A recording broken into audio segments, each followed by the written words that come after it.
Öyle tabii, PKK'nın ideolojisi budur yani. Ben daha önce de söyledim. Marksist düşünceden vazgeçmezler. Ancak eğitimle, bilgilendirmeyle, delail-i kata, kati delillerle vazgeçerler. Şu an duruyor olabilirler. Yani o durma bir atağın başlangıcı olmuş oluyor. Zaman zaman PKK'nın bu tip sakinleştiği dönemler oluyor. Saldırıları durduğu dönemler oluyor. Bazen de yoğun atağa geçtiği dönemler oluyor. Şu an sakin dönem, şu an hazırlık safhasındalar. Muhtemelen silah ikmali yapıyorlardır, plan yapıyorlardır. Uygun zemin düşünüyorlardır. Siyasi propaganda yapıyorlardır. Halkı kendi taraflarına çekmeye çalışıyorlardır. Ona karşı yapılacak şey İttihat-ı İslam'ın çözüm olduğunu söylemek.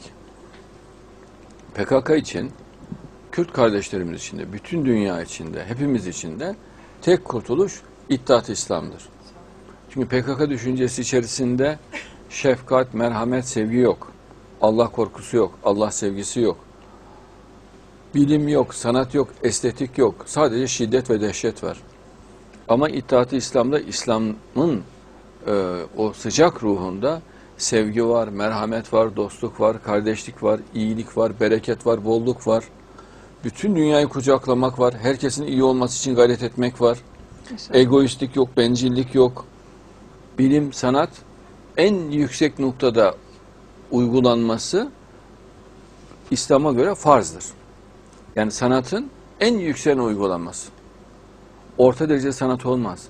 Bilimin en yüksek derecede uygulanması gene farzdır.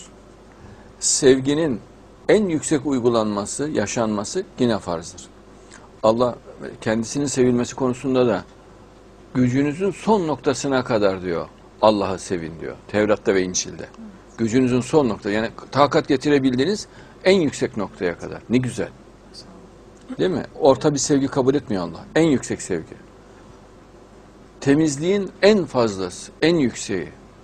Dostluğun, arkadaşlığın, cömertliğin en fazlası. İslam'da hep en fazla vardır. Evet. Diyor ki cömert. Ne kadar cömert? Orta derece. Yok, olmaz. Çok fazla cömert olacak. En fazla. Temiz. En fazla temiz olacak. Çok fazla temiz olacak. Sevgi dolu. Çok fazla sevgi dolu olacak. Affedici. Çok fazla affedici olacak. Her şeyin en fazlası İslam'da vardır. Güzel olan her şeyin en fazlası. Zaten orta ve ortanın altını kabul ettikleri için dünya bu hale geliyor. Orta ve ortanın altında felaket gelir. Olmaz. Müslüman en yükseği hedefleyecek. İnşallah. İnşallah. En yüksek. Mesela biz Darwinizme karşı mücadele veriyoruz. Orta bir mücadele de olabilir, zayıf bir mücadele olabilir. Çok güçlü de olabilir, çok çok güçlü de olabilir. Bizim yaptığımız mücadele çok çok güçlü bir mücadele. Orta bir mücadele kabul etmedik. Güçlü bir mücadeleyi kabul etmedik. Çok çok güçlü mücadeleyi hedefledik. Allah onu nasip ediyor.